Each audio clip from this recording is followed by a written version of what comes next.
Welcome to the Missing Data Imputation course. This is the very first course I have ever created, and it's a free course, so please leave your feedback. For more stuff, you can check my YouTube channel,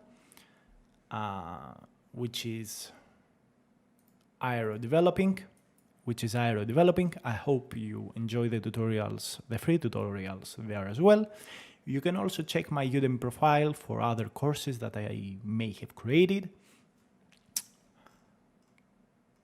And let's move on to the missing data imputation problem. So first of all, we're going to discuss why this is a problem. And there are various reasons why missing data are a problem. A lot of machine learning algorithms rely on complete datasets. Complete datasets mean that they have no missing values. Actually, a lot of imputation methods actually rely on complete datasets. So in order to run complex imputation methods, you need to do a very simple imputation in order for them to run, which is absolutely crazy. So, if you have a random forest or XGBoost or SVMs or linear and logistic regression, you may be unable to run these methods if your data have missing values. And please never drop samples or features with missing values. You essentially do biased analysis and drop important information. Second of all, different types of missing data, and we will see the three types of missing data really soon, may require different imputation methods for accurate imputation and maximization of performance. This is very important. Third, the field of missing data has been mostly studied by statisticians. Lately, in the last 2 to 3 years, a lot of scientists, ML scientists and deep learning scientists have jumped into the topic. However, a lot of the methods proposed are not actually a lot better than the statistician one-based. And also the literature reports contradicting results because it measures different types of things. So, one of the benchmarks for imputation and also finding what works in the real world is checking what AutoML tools done. So imputation in the machine learning pipeline and in general the automated machine learning pipeline fits into a very specific spot. After scaling the feature values, you want to do imputation. Imputation needs to be done before feature selection and model selection. Why? Because as we have said in the previous slide, feature selection, model selection, feature extraction usually cannot be run. Models cannot be fit on the data if you have missing values. But why does imputation need to be done after scaling of the features and removing constants? This happens because a lot of imputation methods also work within a range of values.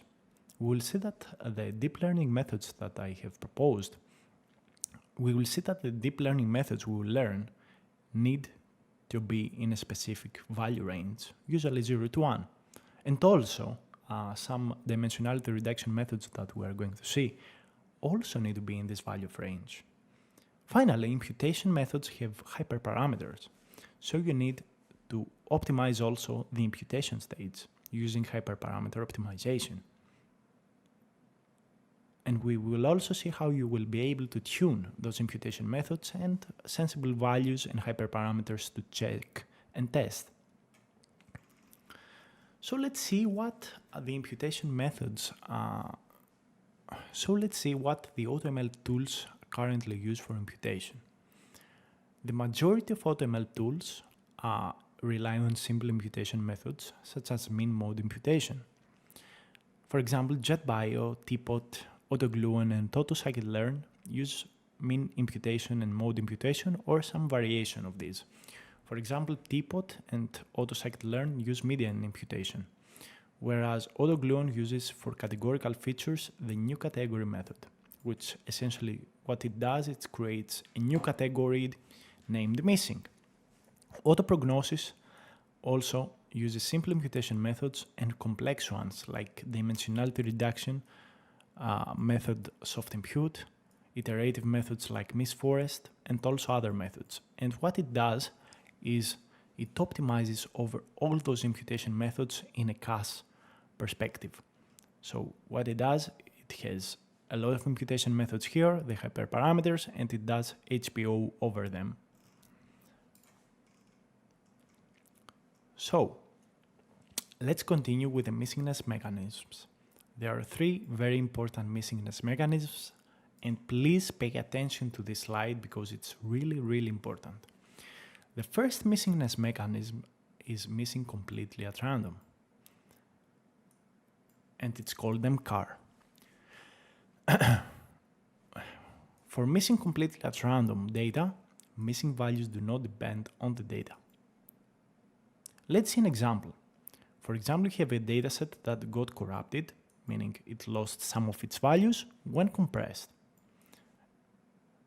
This is completely random. It does not depend on the data.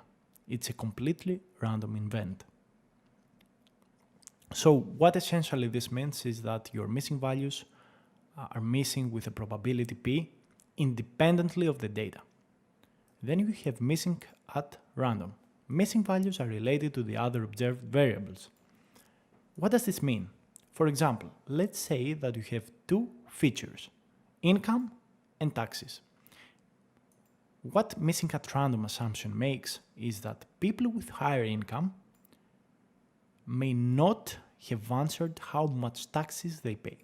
So, when you go to higher income values, you may find a lot of more missing values on the taxes feature. So this is missing at random. Missing values are related to another observed variable. You have captured the variable income.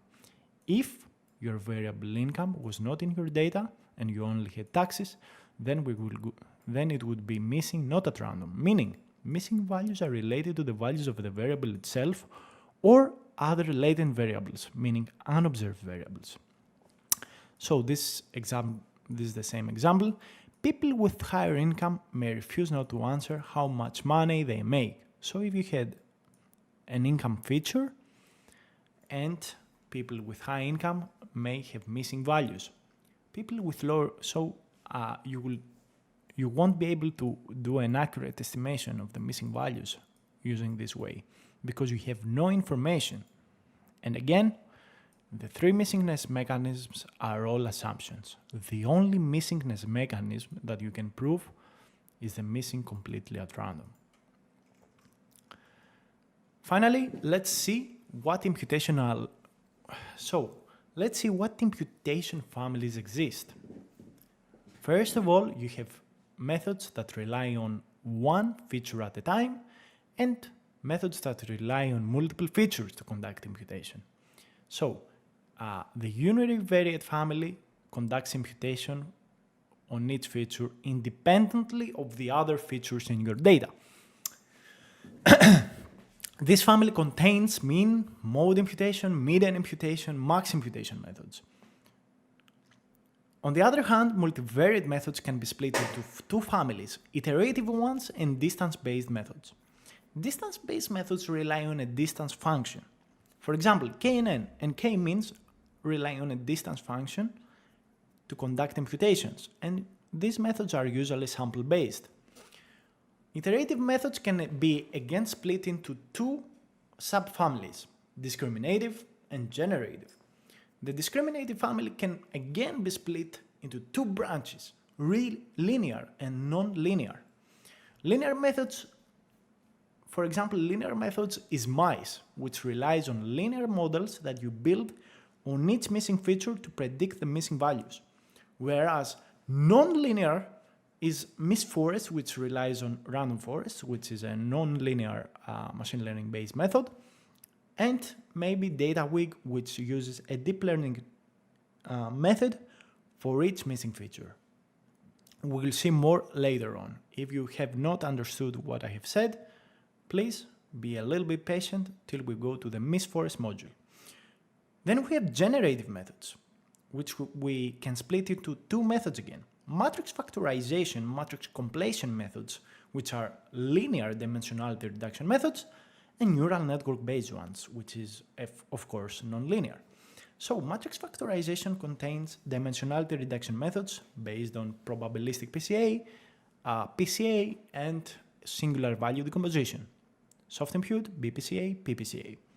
Spoiler alert, these methods try to capture the joint distribution using linear methods, and they do not work very well.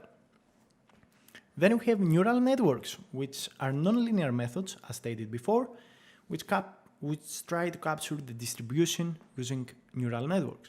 You have GANs, or else called GAIN, which is generative adversarial networks for imputation. You have DAE, which is the denoise autoencoders, variational autoencoders, and AIMNet, which is a transformer architecture. I hope this was a very good introduction to the problem. This was a summarization of months of literature review. And again, if you have any questions, you can drop them down below. And in the next modules, we will go through for the imputation method specifically and how to optimize them.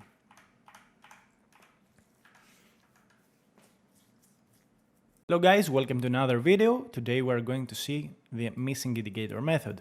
The missing indicator method does not impute missing values. You again will need a data imputation method to impute missing values. However, the missing indicator method creates a new variable for every feature with missing values, and this allows you to capture the missingness by specifying which value is missing and which value is not missing. This can lead to an improvement of your final predictive model, and I really and please use it. So if we have variable x1, we create a new variable x1r, which captures the missingness. So this cell was missing, so we indicate here the missingness, and we also do a very simple imputation in this case. So how you can run the missing indicator method on Python? What you do is go to So what you need to do is import missing indicator from sklearn.impute, specify your train data and your test data, and call the missing indicator.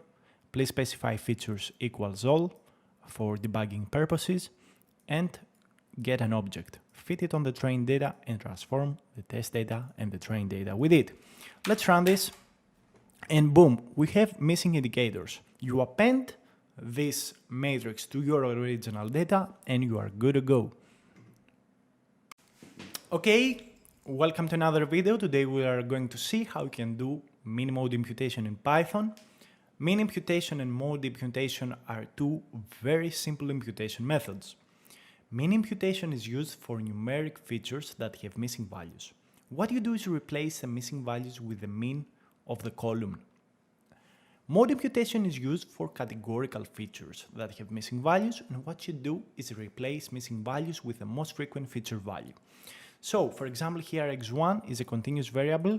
We find its mean and impute with that. x2 is a categorical one, so we find the mode and impute with that. Mode means most frequent. Again, please learn the mean imputed value and the mode imputed value on the train data, and then do the imputation on the test data with the train imputation data. So please apply this method by first splitting, learning the imputed values on the train data, and then applying these values on the test data. So let's see how you can do it in Python. You first want to import the simple imputer class from sklearn.impute. So we do that right now.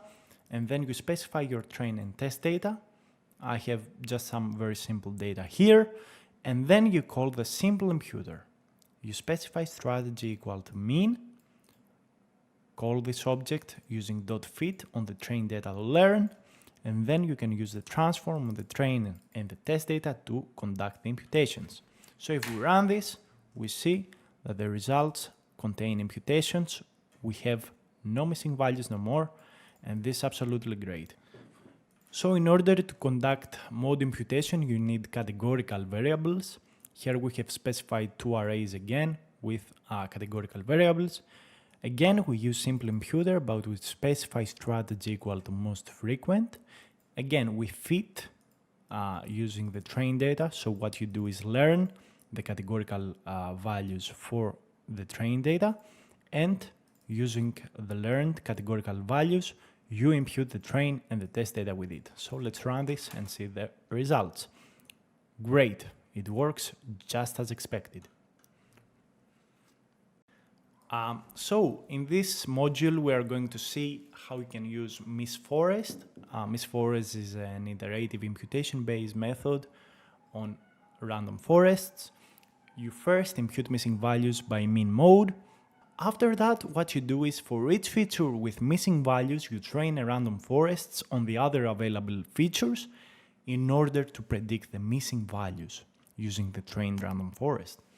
What you do is do that iteratively. At least you have imputed the dataset using this method, and then you go to the next iteration using the imputed dataset to warm start the next round. You do that for a number of iterations or until your method has converged. So here you have two columns, age and score. You split age to missing and non-missing entries. You train random forest on the non-missing entries using score as your feature, and then impute the missing entries of age using the learned random forest. Boom! And you're good to go. How you can do this in Python? Let's see.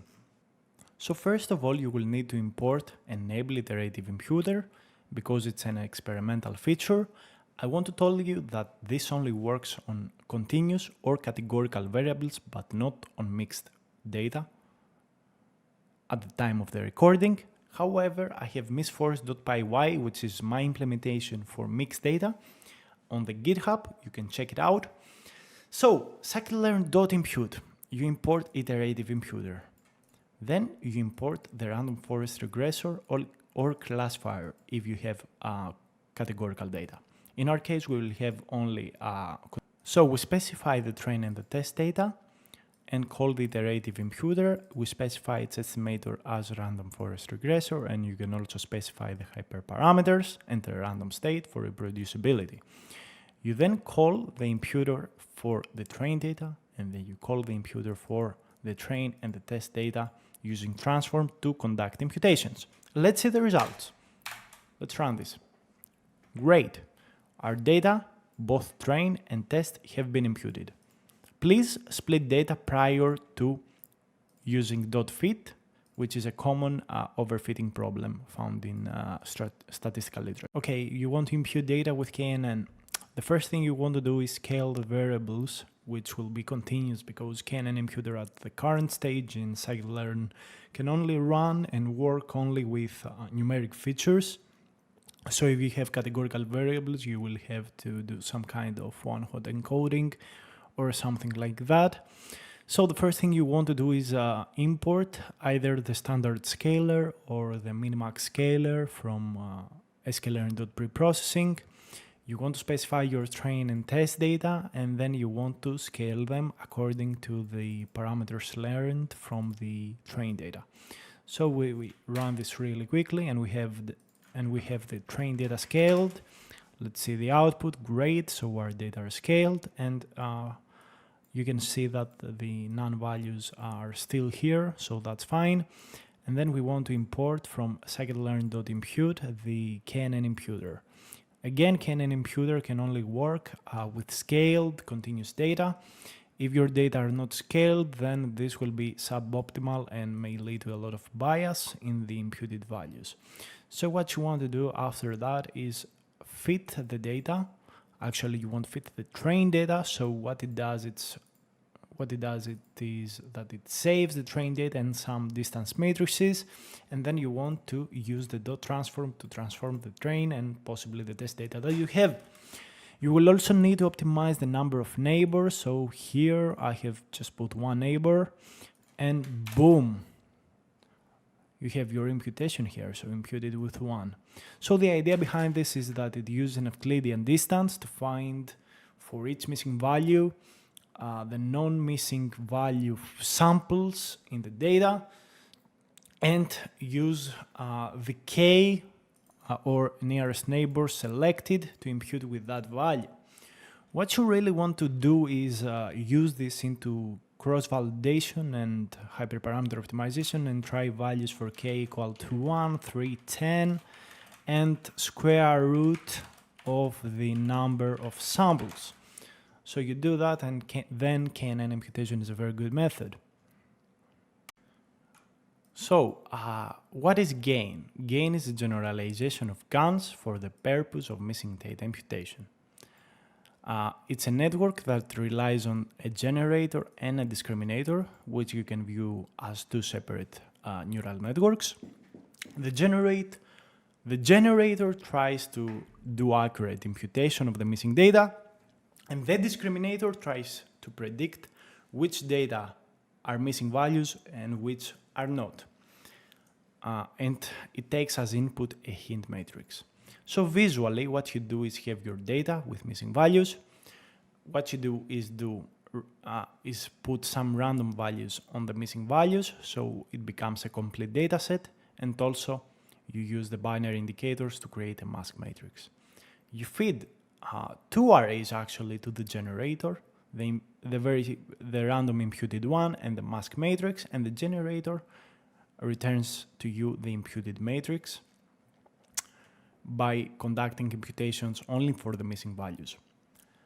Then you pass the mask matrix into a hint generator, which with probability p shows some of the mask, which with probability p shows which of the values are actually missing. You feed the imputed matrix and the hint matrix to the discriminator, which tries to predict which is the mask matrix. And this is trained in an adversarial way, meaning if the generator improves, the discriminator gets worse. If the discriminator gets better, then the generator performance gets worse. So how you can do this in Python? First of all, you need to use minimax scaler for your data, because this method relies on the range of values from 0 to 1. So you need normalized data.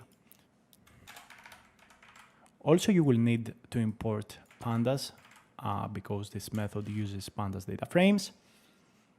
And let's run this code. We have specified the train data, the minimax scaler, which we will call on the train data, and also transform them and put them into a data frame. Then you want to get the code from gain.py and gateutils.py from a GitHub and import the gain class. You can specify the parameters here. For example, I used iterations equal to 100 to make this very, very quick. You also need to specify the column names for the names parameter, and the vmaps. If you have mixed data, you will have to specify the names of the categorical variables and also their unique values. So gain imputer is called using .fit to train on the train data and learn the imputations, and then you can use the transform method to impute the train and the test data. The result will be again a tuple, and the tuple will have on the first position the imputed data, on the second position the new names. You will need this if you have mixed data because it reorders the variables, and the vmaps, which remains unchanged. So let's see how this goes. Run, run, run, run. Boom. Okay, very, very fast. Took less than a second. And you have got some imputed value in here. Great. Okay, so in this tutorial, we'll see how you can use the noise autoencoder to conduct imputations. The noise autoencoder is a neural network that contains an encoder and a decoder. What you do first is do an initial imputation using minimode imputation, and then you feed the data. So the first thing that does is that it sets a percentage of the input data equal to 0 using a dropout layer. Then it sequentially maps the data to a higher dimensional space using a theta hyperparameter. That's what the encoder does. Then it sequentially maps the data to a lower dimensional space till it reaches the original dimension. Visually, you can see that like this. First, you have the input layer, which drops some of the values by setting them equal to 0. Then you have 3 hidden layers, and each hidden layer maps the data to a higher dimensional space. Then you use the decoder to go from this space back to the original space by reducing the data to the original dimension sequentially. How you can conduct denoise autoencoder imputation in Python? Let's see. First of all, you need to get the newDie.py file from the GitHub, and what you do is from newDie import denoise autoencoder. Also, you will need to import pandas as PD because this method uses pandas as input. So, train data. You create a data frame with missing values, or you use your data. Then you call the class. You can specify the parameters using a dictionary. You also have to specify the column names for the names parameter, and vmaps, which is used for categorical features, where you specify the name of the column and the values that it can take. Then you call the imputer on the trained data, and then you call the imputer using transform to conduct imputation on train and test data. The result will be a tuple, which will have in the first position the imputed data, the new column names, because if you have mixed data, it will split them and change the order, and the vmaps, which will be the original ones, so you won't have to care. Let's run this and see the result. Boom! Our trained data have been imputed. Great. So in this course, there are 2 other imputation methods that you can use, namely soft impute, which is an iterative method that utilizes a rank restricted SVD. First of all, the missing values are 0 imputed, and then you use a singular value decomposition to transform your data into a latent space, and then using this latent learned space, you reconstruct the data, you project them into the original dimensions. And you do that for a number of iterations till you converge or you finish up your iterations. Then you have probabilistic PCA, which is again an iterative method that uses a generalized PCA. Missing values are 0 imputed, and then for each iteration, the PPCA projects the data into a lower dimension and reconstructs the data using the learned parameters. And again, you do that for a number of iterations. PPCA has some assumptions. First of all, it's a linear model, so the dependency, so the reconstruction will be linear. Also, it assumes that the latent variables are Gaussian, the noise in the latent space is also Gaussian, and that the latent dimensions are lower than the original ones. And the noise also is isotropic. So, 2 of the problems that both soft impute has and probabilistic PCA has is that they are doing a linear transformation from the latent to the original space. So they won't be able to capture more complex reconstruction types. So if you have a very complex data set, it's better to use some neural network alternative, such as denoise autoencoders, gain, or any other technique you want from the literature. If you also want to check and try the probabilistic PCA and soft impute, I have two files, PPCA and soft, so you can try them, and you will also use the onehot.py. So you download these 3 files from the GitHub. I will not show examples here. You just do exactly what we've done with denoise autoencoders and generative adversarial networks. These 2 methods really don't work well, to my knowledge, and I really would say that you should not waste your time. Another thing that you need to know is that these methods rely on R packages. So essentially, what we have done is, create a wrapper around the PCA method package and the soft impute package, so we will be able to run this. You can also find alternatives for the soft impute on the Hyperparameter package. that has a pure Python code. But again, I really don't, I really don't think that you need to waste time on those two methods. So let's talk a little bit about the hyperparameters of the mentioned imputation methods. First of all, min mode has no hyperparameters. Actually, you could use median imputation, new category method, max imputation, or variations. So yes, we may call them hyperparameters, but I really think that the difference will be minimal. Then we have misForest, which has the number of estimators as a hyperparameter, but also if you want to use misForest on datasets with a lot of features, you will actually have to specify the max depth. Otherwise, the module may become too large and you may not be able to save the actual imputer for future data. So bear in mind that you may have to use some max depth, and it also will make the method generalize probably better. Now for the soft impute and PPCA, which we really have not covered in this course, but I just mentioned it for educational purposes.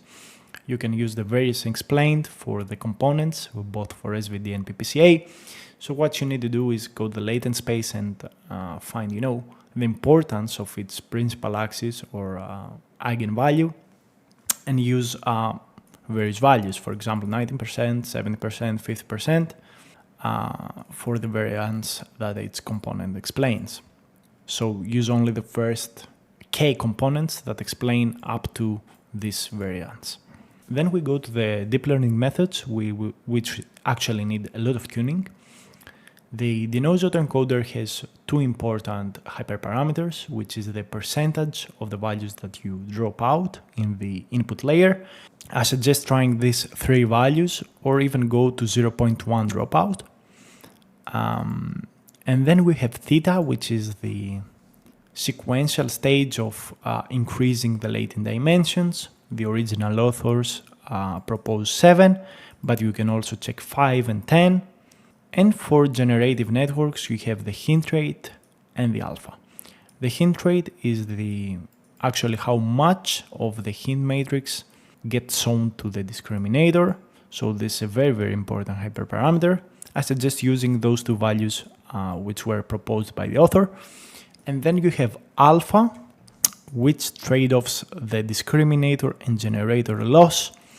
And it's also a very, very important hyperparameter.